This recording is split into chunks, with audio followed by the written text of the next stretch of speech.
pessoal, bem-vindos a um episódio especial dessa série com o Pinterest, nosso parceiro aqui na MMA Latam, falando, dentre outros assuntos, muito além de tecnologia e redes sociais, mas uma relação saudável com a tecnologia. A gente recebe aqui o André, o nosso co-host, o nosso convidado especial aqui para conduzir essas conversas junto comigo, e Gustavo Aguiar, diretor de marketing integrado da Nestlé, também um parceiro aqui da MMA Latam, mas que tem experiência em vários tipos de indústrias e dinâmicas diferentes quando a gente fala de tecnologia. André, bem-vindo e obrigado aí pela oportunidade de a gente discutir um tema tão importante. Bom, obrigado você e obrigado ao Gus aí por participar com a gente. Assim, acho que a gente acredita muito no debate sobre esse tema. Assim, a gente vê o tema como algo fundamental para o desenvolvimento da web hoje em dia e a gente vê uma responsabilidade compartilhada de todos os stakeholders aí do meio de marketing e plataformas, assim. Então, acho que é legal trazer o Gus aqui, que é um cara antenado, com uma cabeça, né, bem ligada ali nas coisas que estão acontecendo, para a gente tentar explorar um pouquinho, né, do cenário atual e, eventualmente, vislumbrar o que a gente pode construir juntos daqui para frente. E esse tema, relação saudável com a tecnologia, não importa, marca, consumidor, pessoas, ele está cada vez mais presente e ele é uma responsabilidade de todos, né? E aí, Gus, num contexto em que você está ali liderando marcas que estão relacionadas a isso, né? Saudabilidade, equilíbrio, esse tema ele é cada vez mais importante, né? Obrigado pelo convite, André, Pacete, MMA. Para a Nestlé agora, nessa posição na Nestlé, interagindo com marcas que estão aí em 99% dos lares do Brasil, é um tema super importante. Eu gosto do olhar de corresponsabilidade, né? As grandes plataformas e as grandes marcas precisam, de fato, entender como dosar e como trabalhar isso da melhor maneira possível dentro desse entendimento do comportamento, das jornadas, dos desejos dos consumidores, né? A Nestlé, agora, nessa posição com a Nestlé olha muito para nutrição, saúde e bem-estar. Então, seria...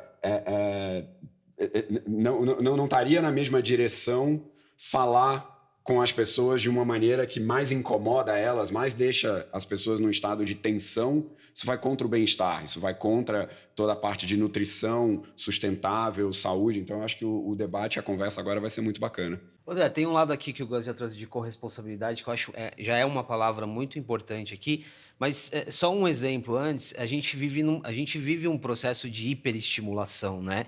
E de todos os lados, não só das marcas, mas faz muito sentido, né? Uma marca que tem ali no seu layer saudabilidade, equilíbrio, como que essa marca vai entrar no meu dia a dia e me hiperestimular, né? Olha só como essa conversa ela é complexa e importante. Essa corresponsabilidade, né? Como que funciona? E aí você traz também um olhar de várias outras marcas aqui, indústrias também, né? Sim, eu acho que tem dois aspectos dessa relação, assim, né? Acho que tem o lado da plataforma, que sem dúvida nenhuma é um lado fundamental, que é quem constrói os algoritmos, é quem monta o modelo. E eu falo muito dessa né, corresponsabilidade e dessa relação dos stakeholders, porque no final do dia, parte do que alimenta o modelo é o investimento, né? É o modelo econômico das plataformas. Então, parte dessa construção desses algoritmos que buscam o engajamento incessante das pessoas e essa batalha de plataformas por ganhar o tempo das pessoas, ela diz respeito ao que o tempo se converte em dinheiro quando a gente fala que essas plataformas são monetizadas por publicidade. Então, quando a gente pensa em uma solução, quando a gente pensa em um debate de para onde a web está indo e como a gente consegue fazer isso de uma maneira mais sustentável, eu acho que ela passa, sim, pela responsabilidade das marcas, porque é quem alimenta esse modelo econômico, mas, claro, do nosso lado passa, né, pela responsabilidade das plataformas em tentar construir aí, né, guardrails ali dentro do modelo, dos algoritmos e tal, que também privilegia o well-being das pessoas, assim, que privilegia o bem-estar para que as pessoas possam, né, conviver digitalmente, se a gente puder falar assim, de uma maneira saudável também e que tenha uma relação com a tecnologia que seja saudável, que possa, né, agregar a vida das pessoas. O Gus, aqui tem um desafio e ele não é fácil. E aí é o desafio real, né? Ok, eu acho que a discussão ela está muito bem estabelecida, existe essa corresponsabilidade, mas aí, e a gente já falou muito sobre isso, né, Gus? O dia a dia, né? O dia a dia ele é de velocidade, ele é de impactar pessoas, ele também é de resultado. Então aí o ponto é, internamente, como que você vai equilibrando isso, né? O que a gente está falando aqui para fora, esse equilíbrio entre conexão, acesso, como fazer isso internamente? Lembrando que a gente está numa dinâmica, assim, de construir narrativas que façam mais sentido, que estejam conectadas, mas a gente tem máquinas e ferramentas ali para escalar também, né? É, e eu acho que tudo significa muito, né? Quando a gente vai para essa conversa. Quando a gente fala de tempo, e o André colocou muito bem, a gente quer ganhar um determinado tempo ou um protagonismo no tempo e na atenção daquela pessoa. Só que, ao mesmo tempo, aquela pessoa com quem a gente quer falar está cada vez com menos tempo. Então, talvez o mais legal seja conseguir dar tempo para aquela pessoa. E aí tem um pouco a ver também com o ponto do André, a gente fala de investimento, né? A gente fala da proposta de valor e do conteúdo que vai. Então, como que no conteúdo eu consigo trazer minha proposta de valor e isso ser equilibrado através de um investimento sustentável e um investimento suficiente? Eu não quero ir além de um determinado ponto de investimento, eu não quero investir num conteúdo que não tenha proposta de valor que faça sentido para aquela pessoa, para aquele momento.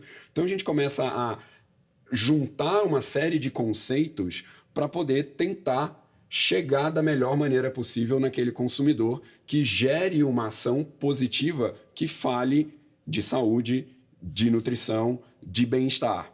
Não quero chegar no momento errado, onde a preocupação da pessoa está indo para um outro lado, onde eu, de repente, estou desenvolvendo naquela pessoa mais uma tensão, mais uma necessidade dela se adequar a uma determinada história nova. Então, isso tem muito a ver também com a proposta de valor, tem muito a ver com o perfil de quem vai ser o nosso parceiro, de quem é a plataforma, de quem é o agente daquele conteúdo, se a gente está falando de algum creator, se a gente traz alguma celebridade para aquele lugar, ou se a própria marca é a grande protagonista. Então a gente sempre pensa muito nisso eu preciso informar, eu preciso educar, eu preciso encantar o meu consumidor. Isso vem com um determinado investimento, isso vem com um determinado conteúdo e a proposta de valor tem que estar muito bem integrada aqui. E aí a gente tem que estar muito bem casado com quem é esse parceiro, se toda essa proposta de valor no conteúdo certo, com o investimento certo, anda numa pista correta também. Isso chega para as pessoas de uma maneira interessante. O Gus, o que você falou agora de dar tempo pode parecer polêmico em muitas discussões. Eu explico por quê. A gente vive, felizmente, a gente vive um processo de desconstrução do que foi o marketing em muitos aspectos, né? Em aspectos que talvez não façam mais sentido, que a gente precisa o ressignificado. E a discussão uma parte sempre foi sobre a atenção, né? Então, assim, eu como marca quero fazer parte dessa atenção, eu quero estar presente. Quando você fala dar tempo, pode até soar um paradoxo, mas como levar essa discussão? Porque assim, claro, a gente tem ambientes que tem muita lucidez em relação a essa nossa conversa, mas outros não, né? E aqui não estou falando só da sua experiência como Nestlé, mas como levar essa discussão? Caramba, eu vou dar tempo ao meu consumidor quando, na verdade, a gente está falando sobre essa disputa pela atenção. É um pouco paradoxal, né? Eu acho que super. Mas tem muito a ver com o propósito e a proposta de cada uma das empresas, cada uma das marcas e cada uma das plataformas escolhidas para passar aquela determinada mensagem. Na Nestlé, a gente fala muito, de novo, de saúde, nutrição, bem-estar. A gente fala sobre receitas. A gente tem uma plataforma que te ensina a ser mais ágil, a tomar mais tempo, às vezes para tomar mais cuidado com determinada receita, dependendo do teu propósito. Então a gente tem receitas Nestlé que falam um pouco sobre isso. A gente já tem outras plataformas que vão falar ali, Baby and Me, é a sua relação com o seu bebê, que momento, que tipo de entrega você tem que ter ali para a sua relação com o bebê no seu tempo. Então a intenção do nosso conteúdo é, às vezes, explicar que você precisa log off, sai desse mundo virtual, porque você precisa de determinadas atenções com o seu bebê. Quando eu vou para uma plataforma como o Pinterest, lá eu consigo acessar conteúdos que me explicam como usar isso. Eu vejo o que outras pessoas montaram, né? Eu vou ali para determinados boards onde eu consigo olhar toda essa história. Tem muito a ver com isso de qual o produto, qual o propósito, qual o canvas que eu tô para poder passar essa história. Em outras vidas, a gente vai falar sobre chegar mais rápido no trabalho usando bicicleta e não carro. Em outra, não. Deixa o seu carro na garagem e vai com um carro compartilhado. Quando a gente vai para produtos de beleza, o que você tem que fazer ali naquele dia, às vezes não é sobre a beleza, é sobre a proteção solar. Então depende muito de qual é o produto, qual é a grande proposta, qual é aquele grande discriminador, né? Qual é a diferença que aquele seu produto pode gerar na vida das pessoas. E qual é a hora certa de você explicar para ela aquele uso. Aquele uso pode dar tempo para ela. Os próprios algoritmos podem ajudar um pouco nisso, a ser um reminder na hora certa, uma apresentação na hora certa, versus aquele monte de mensagem chegando para você o tempo todo. Às vezes, não é agora que eu quero receber, né? Você começa a demandar demais das pessoas. É viver entre esses dois mundos. Qual é o equilíbrio? E qual é aquele mundo de demanda, o cupom e mais promoção gera um FOMO, né? Eu tô perdendo essas oportunidades. Versus, não, olha, confia em mim, sou o seu parceiro, sou sua marca e sua plataforma parceira, cuida do seu dia, divide seu dia de uma forma mais tranquila. Eu acho que as marcas sempre estão ali no meio dessa conversa e tem o fator: será que eu estou suando o meu dinheiro da maneira correta? Será que eu estou apresentando o volume correto de mensagens? Será que esse volume gera as atividades que têm a ver com o propósito da minha marca? E eu acho que é nesse equilíbrio que a gente se vê todo dia na maioria das reuniões.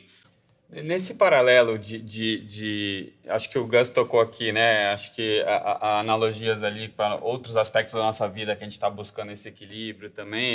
Eu gosto de trazer um comparativo que já é um movimento que aconteceu com as empresas, assim, que é a questão da responsabilidade, né, ambiental, né, social e de governança ali, o ESG. Né? Então, em cima de, né, questões, por exemplo, ambientais e sociais, as empresas elas se adaptaram, elas adaptaram seu modelo econômico e mesmo sabendo que muitas vezes isso custava mais ou que necessitava uma adaptação para o modelo econômico, mudou a cadeia de suprimento, mudou a embalagem, mudou a forma, sei lá, logística. Por quê? Porque tinha um propósito maior em relação ao meio ambiente, porque tinha um propósito maior em relação ao social, sabendo que a empresa ela faz parte de uma comunidade que vai além só do P&L dela, do modelo econômico dela. Assim. Eu acho que o que a gente está discutindo aqui é mais ou menos uma crise similar ao que a gente vê, né, que pautou o ESG crescer nas empresas ali no mundo, né, fora do digital, para o digital, que no final das contas tem suas características ali de um meio ambiente, e o que a gente está falando aqui é de relações sociais ali indo por um caminho que está, né, um caminho negativo, que tá trazendo a sociedade para algo que claramente é onde a gente não quer ir, que é essa questão desse consumo digital desenfreado. Então, você olha lá os tempos de uso do celular, as pessoas sendo consumidas ali pelo celular, são relações digitais ali, seja em função de, sei lá, fake news, seja em função de polarização e tal, que estão também trazendo um aspecto negativo para as pessoas e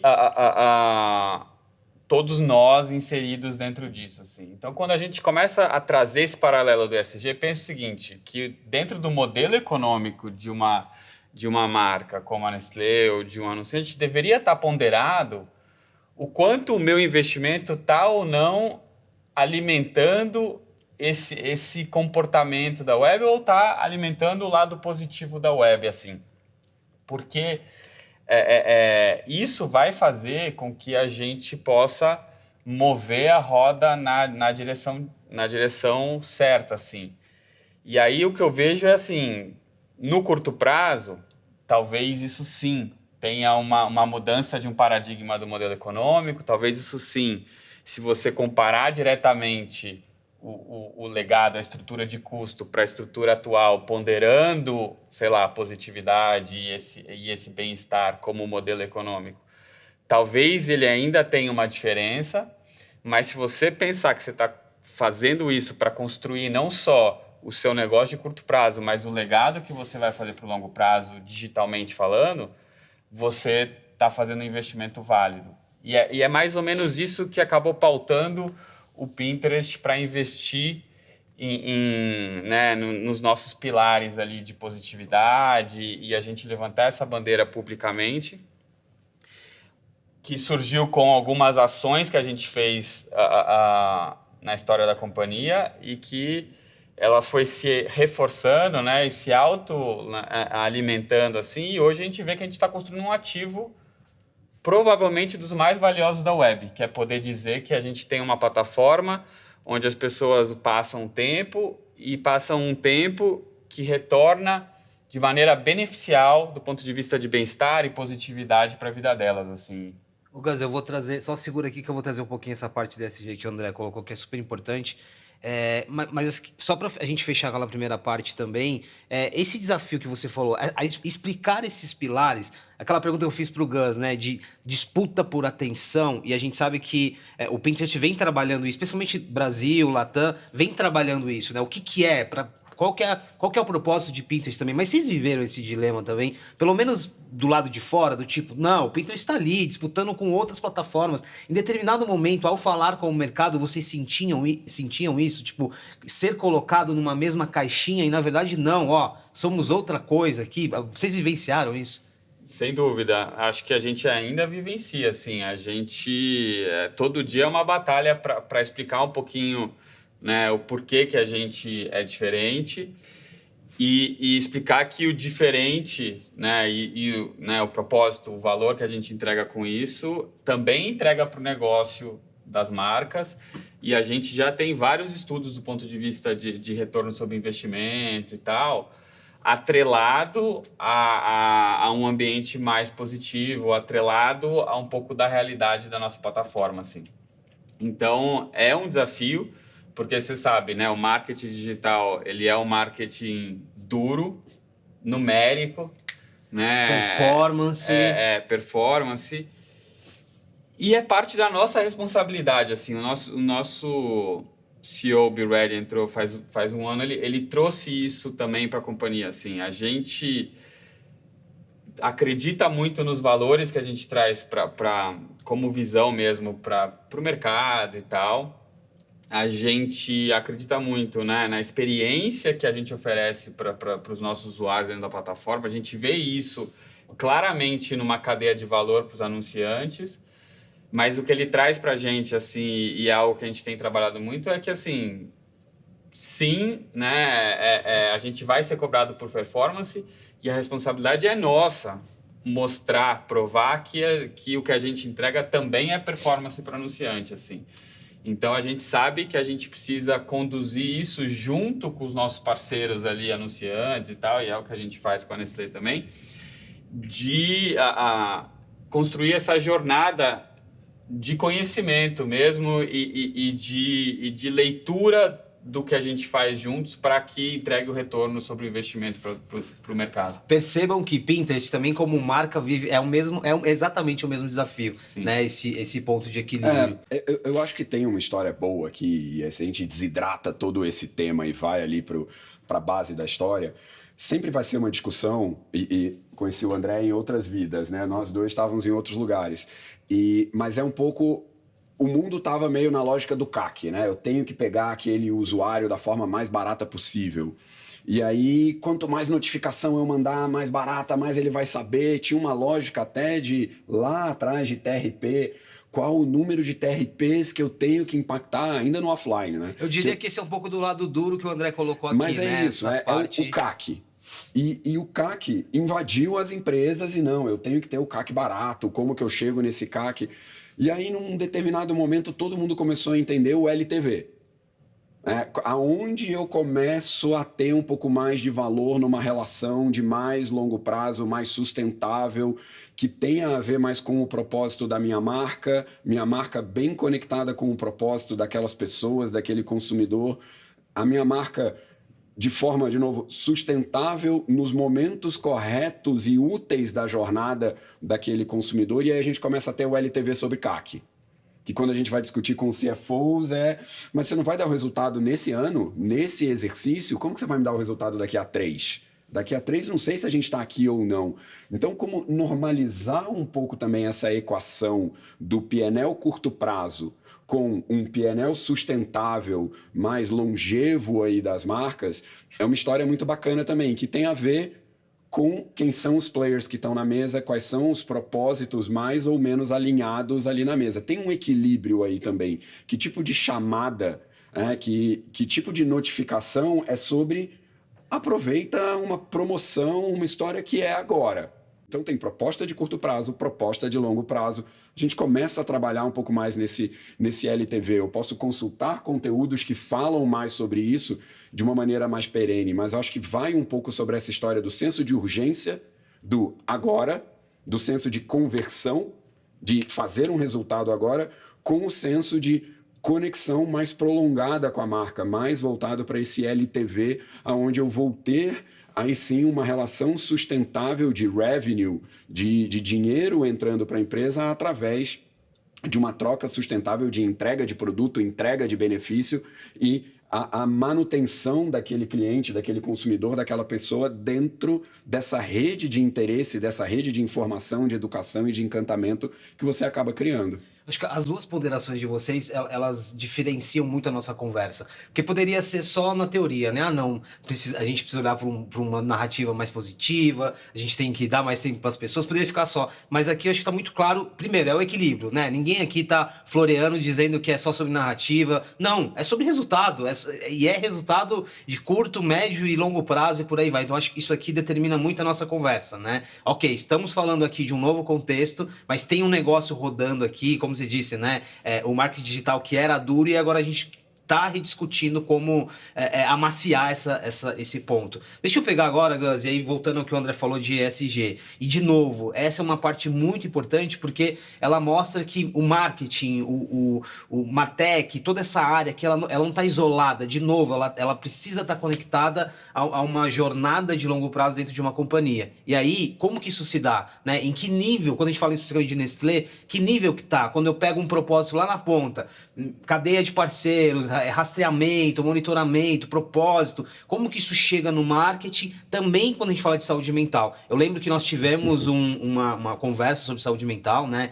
Você até banca muito esse tema aqui pra gente, mas e aí, né? Como conectar propósito, ESG, companhia como um todo nessa outra ponta aqui, quando a gente tá falando de saúde e tecnologia? Não, legal. E é bacana numa empresa como a Nestlé, que tem aí a amplitude possível para poder trazer todos esses temas para a mesa, né? Alguns pequenos ajustes falam muito dentro da empresa. A minha área, há um tempo atrás, se chamava só mídia, só design, só conteúdo, só branding. Agora, a gente se intitula marketing integrado. Porque a nossa função é integrar várias pontas que existem dentro da empresa, várias verticais muito sólidas, muito profundas, e conseguir trazer essa mensagem da maneira mais interessante, mais sustentável, mais educativa para as pessoas e para os consumidores. A Nestlé olha com tanto cuidado para isso, existe um C-level olhando para a sustentabilidade, olhando para toda essa parte do ESG. E a função desse marketing integrado junto com essa vertical, com esse C-level, que se coloca como transformação de negócio, business transformation, então é marketing e business transformation trabalhando juntos ali, de como para cada marca entender um ponto de entrada aonde uma cadeia regenerativa de cacau é importante para chocolate. Se eu não trabalhar e investir nessa cadeia regenerativa do cacau, não tem chocolate amanhã. Ponto.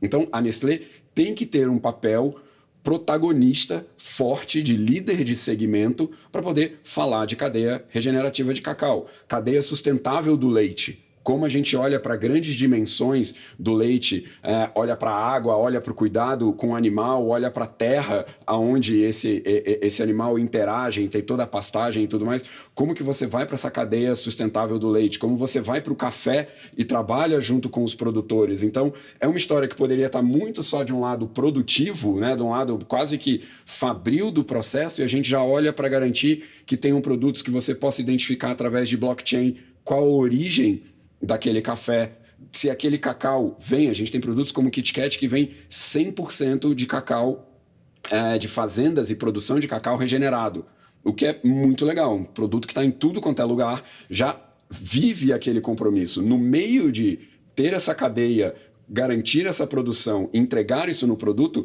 vem o papel da comunicação, vem o papel de ter na sua comunicação, na sua campanha, dimensões e espaços para você poder informar, educar, encantar. Tem trabalhar com o Pinterest para você poder ter, de novo, o Canvas, a plataforma, onde caiba esse tipo de conteúdo, caiba você poder mostrar e falar isso de uma maneira positiva, sem cair naquele risco do é raso, é um show-off, eu estou usando a história de uma outra maneira. Então, todo o cuidado que o Pinterest tem também de ser um lugar onde minimiza o rating ou exclui o rating da história, olha para o lado positivo do que está sendo colocado e compartilhado ali, ajuda muito a gente poder fechar esse ciclo de tenho comprometimento de produção, tenho o produto que traz isso para a vida, tenho a comunicação. Eu tenho uma boa pista para essa comunicação poder andar. Não dá para falar de ESG, né, o ter o ESG na empresa, se eu não consigo falar isso através das marcas, viver no produto e falar através da comunicação das marcas. André, agora de forma muito prática, assim, esse minimizar o hate ou até eliminá-lo,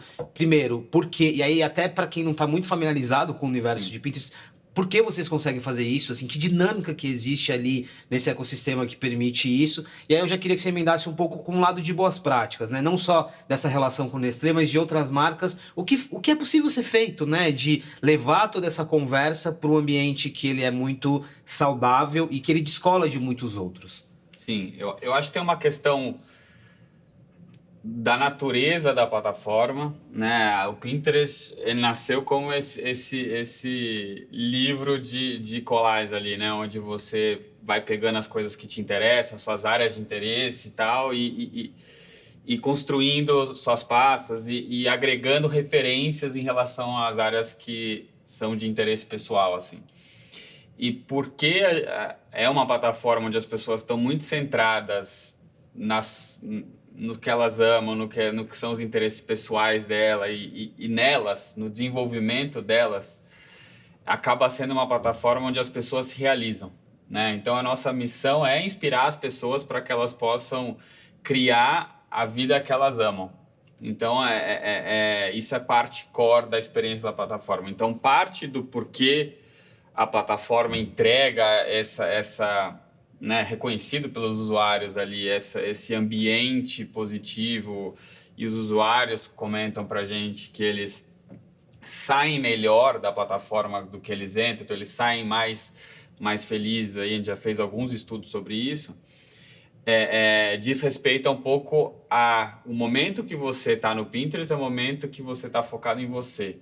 E o que você faz no Pinterest, ele não morre no Pinterest, não é aquele tempo que você gastou ali sem propósito. Na verdade, na maioria das vezes, ele volta para a sua vida, né, real. Então, né, os grandes casos de uso ali, que é muito comum, as pessoas, né, sempre comentam assim, as pessoas que vão fazer uma tatuagem, as pessoas que estão reformando a sua casa, as pessoas arquiteto ama. Que estão planejando uma festa, que estão planejando o quarto dos filhos, tudo isso são realizações que voltam para a vida da pessoa. Então, esse é o princípio de uso da plataforma. Então, isso por si só já é algo que alimenta esse universo positivo. Só que a construção disso, né, nesses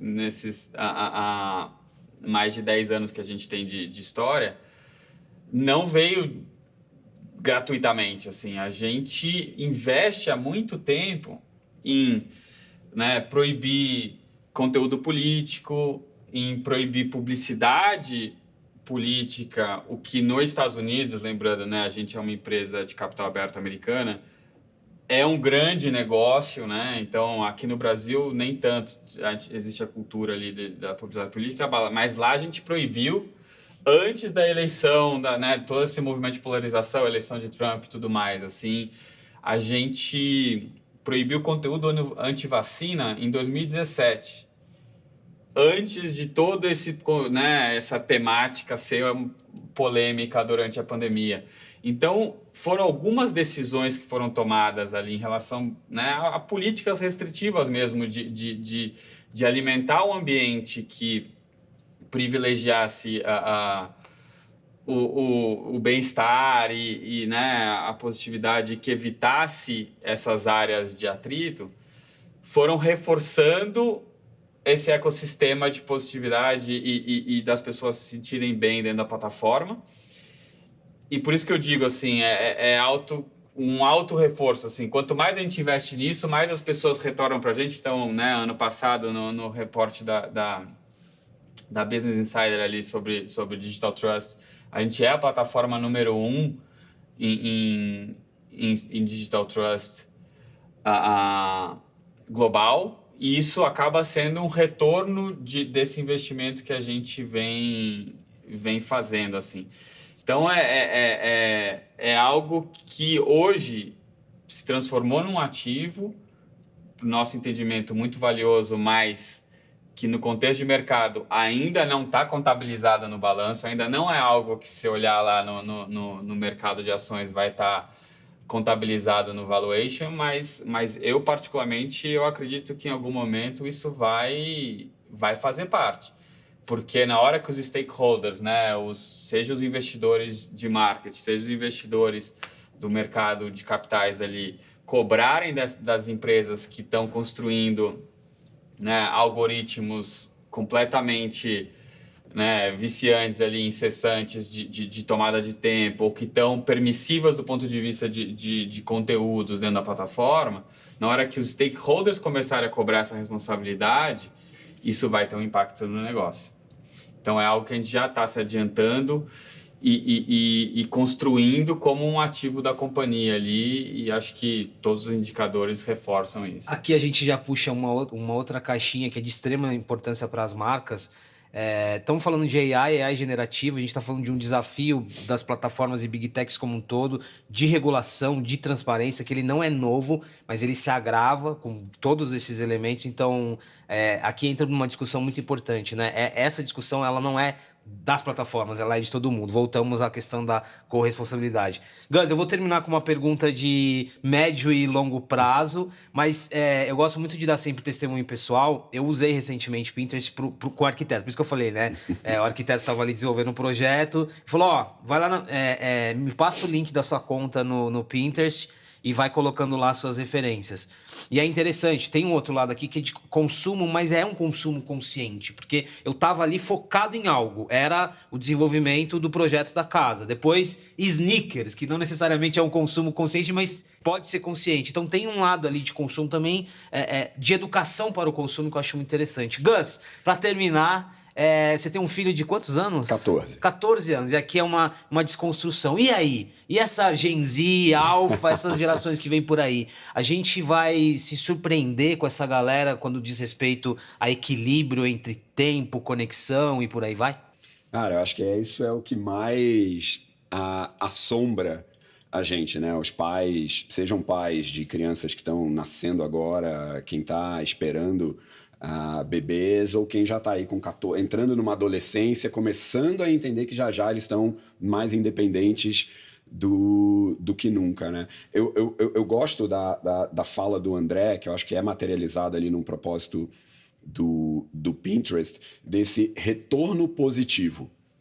Esses investimentos, esse compromisso com um determinado propósito, que eu acho que está no Pinterest, está na Nestlé, em outras companhias do mercado com quem a gente se associa, esse retorno que a gente falou lá, juntando o mundo, né, do número com o do propósito, esse LTV positivo, ele vai voltar, né? Ele já volta em determinadas iniciativas. Quando a gente olha para plataformas como o Pinterest, é mais sobre a contribuição do que a comparação.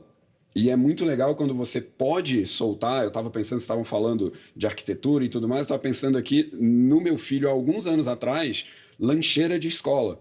A própria escola, no grupo ali de pais e mães, já falou, tem alguns, entra em determinados perfis do Pinterest ali, ou vamos para o perfil da escola, porque tem a lancheira ideal para a escola e algumas outras possibilidades. E todo mundo começou a contribuir ali dentro.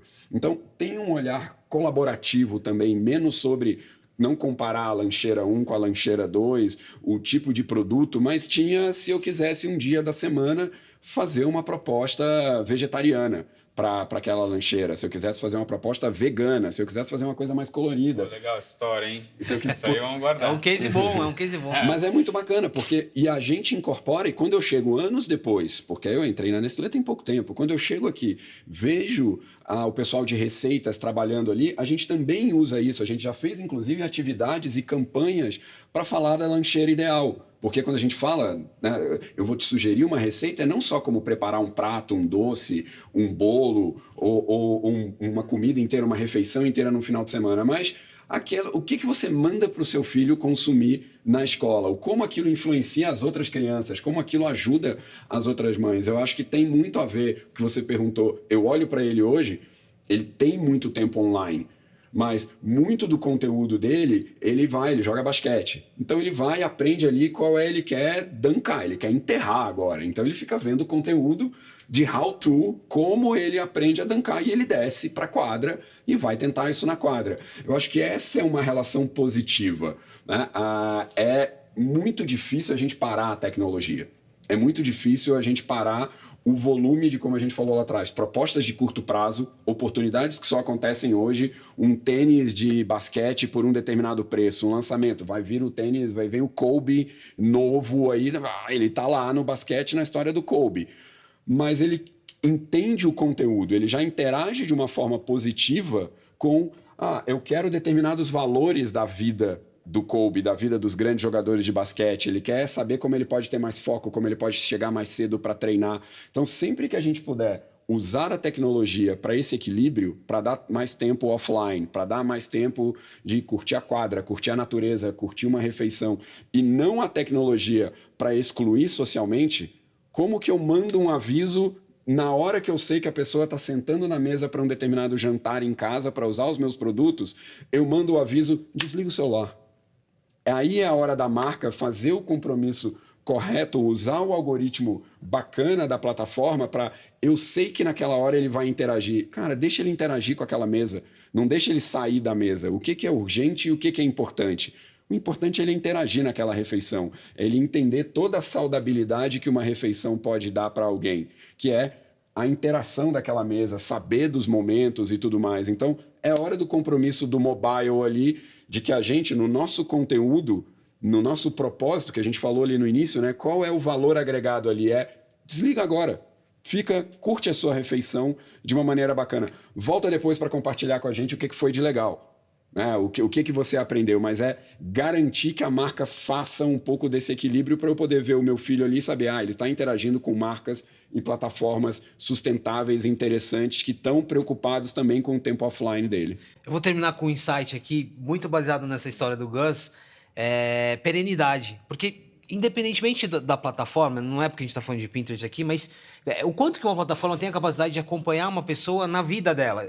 E aí eu volto para o meu exemplo, o exemplo do teu filho é muito bem, mas eu volto para o meu exemplo. Ok, o arquiteto mandou ali as referências, pronto, a casa está pronta. O que eu estou vendo agora? Estou vendo planta, cara, estou vendo planta. Até abandonei um pouquinho os sneakers. Então, tem uma perenidade que está relacionada à jornada. Já você vai ver as lancheiras. É isso, e daqui a pouco, já. Isso é sustentabilidade também, assim, o quanto, não aqui, do tipo, essa plataforma, ela tá no hype, ou ela tá muito associada a esse momento específico, né? Eu acho que aqui tem uma reflexão muito legal. André, obrigado, eu gostei muito desse papo, obrigado também por convidar e trazer o Gus aqui, que ilustrou não só como um case muito interessante, mas também com relatos corporativos e da vivência deles ali muito legais. Eu que agradeço. Muito boa a conversa aqui, né? Além de agradável, acho que super insightful aí do Gus. Obrigado, Gus, pela presença e vamos para a próxima. Obrigado, André, obrigado, Pacete. Sempre bacana compartilhar e aprender aqui com vocês também. Valeu, dupla. Pessoal, mais um episódio especial dessa série em parceria com o Pinterest, falando um pouco da relação com tecnologia, marcas e como a gente aplica de uma forma perene essa estratégia de marketing. É isso, seguimos no próximo episódio.